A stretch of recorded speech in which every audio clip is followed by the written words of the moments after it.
Арга хэмжээ 20 зургийг тус бүр 20 секундэд тайлбарладаг Печакуча илтгэлээр үргэлжиллээ. Эхний илтгэлийг item CGM сайтын хамтран үүсгэн байгуулагч, ерөнхий редактор Мөнх Цэцэг танилцуулсан ба хоргүй, хэрэггүй, амжилт ба iTime-ийн 9 жилийн түүх сэдвээр түүхээ хуваалцлаа. Нэрт сэтгүүлч Отгон Баярын санаачлахаар хамгийн анх 6 хүний бүрэлдэхүүнтэйгээр iTime сайтыг 7 хоногийн дотор ашиглалтанд оруулж байсан тэд өдгөө 49490 контентын ард гарчээ. Мэдээж альва зүйлийг эхлэхэд баг хэрэгтэй шүү дээ. Тэгэхээр утгаар орлогч сонингоосоо 8 жил ажилласан сонингоосоо ердөө 5 сэтгүүлчийг сонгож аваад би ингээд вебсайт нэг чинь та надтай одоо нэгтэх үү гэдэг ингээд ганцхан асуулт асуусан. Мэдээж энэ сэтгүүлчд бол эрхлэгчээ сонгосон. Тэгээ та намайг сонгоод манай сайтын үүсгэн байгуулагч болоорой гэдэг ингээд санал тавьж ирсэн.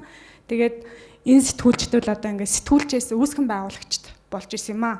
Энэ 6 хүн ерөөсөө item гэдэг сайтыг 7 хоногт нээж исэн. Тэгээ хүмүүс 7 хоногт сайт нээсэн гэхээр итгэдэггүй.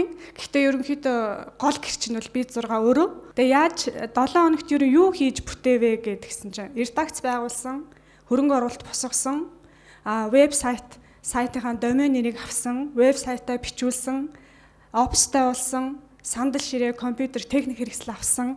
За мэдээж энэ харагдаж байгаа энэ одоо яг 26-ны өдөр бид нар ийм сайт нээж исэн. Тэгээ энэ хадаас материалуудыг бид нар 7 хоногийн дотор одоо биччихсэн.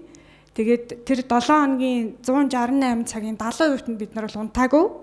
Тэгээд энэ сайтыг ингээд 7 хоногт нээж исэн. Тэгээ эргээд харахад маш дурсгалтай. Яаж энэ бүхнийг амжуулсан бол доо гэдэг ингээд сүйд ингээд харахад маш сайхан байдаг. 9 жилийн хугацаанд яг энэ зорилго чиглэлээ барьж аваад бид нар юу бүтээвэ гэдэг ингээд эргээ харах юм бол манай сайт 9 жил редакцийн зохион байгуулалтаар ажилласан байна. За, ёс зүйтэй, зарчимтай, залгам чалаатай, мэрэгжлийн баг хомт толныг байнгын бэлдэж ирсэн. За, 9 жилийн хугацаанд бид нар 49940 контент бэлтгэсэн байна. Энэ бол өглөө болгон сэтгүүлч бүр шинэ контент хийх ёстой, айлуудад гараагүй контент бэлтгэх ёстой гэдэг зарчим барьж ирсэн. Яг энэ зарчмаар бид нар ийм контент бүтээж өнөөдрийг хүрсэн байна.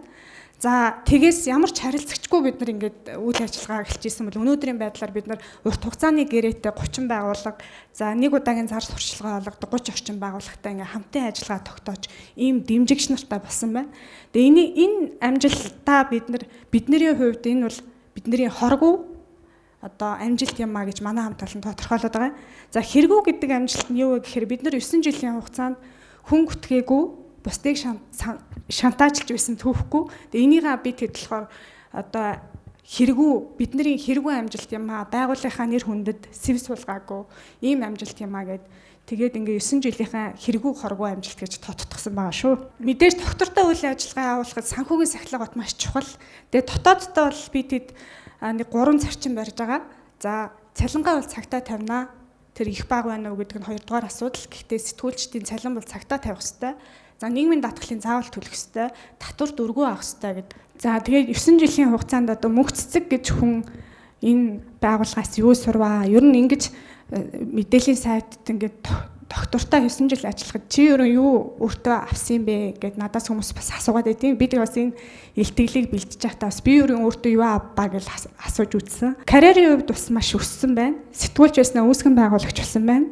За үүсгэн байгуулагчаасаа би CEO болсон байна.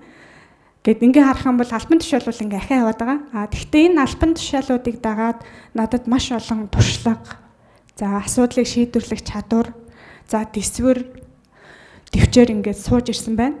Тэгээ дөнгөж одоо хэвлэл мэдээллийн салбарт 12 жил ажиллаж байна. Надаа одоо сурах, мэдэх, цаашаа хөгжих бас зөндөө олон зам өрөөд бий. Тэгэхээр дөнгөж л миний дуршлаг эхэлж байна л гэж миний хувьд харж байгаа. Тэгэхээр сэтгүүлцээ бол нийгмийнхаа баллуур биш, одоо гэрэлтүүлэх лаан байх хэрэгтэй юм шүү гэд манай эрхлэгч байнга захиж хэлж ирсэн. Тэгээ энд хүрэлцэн ирсэн та бүхэнд бас энэ үгээ зориулъя.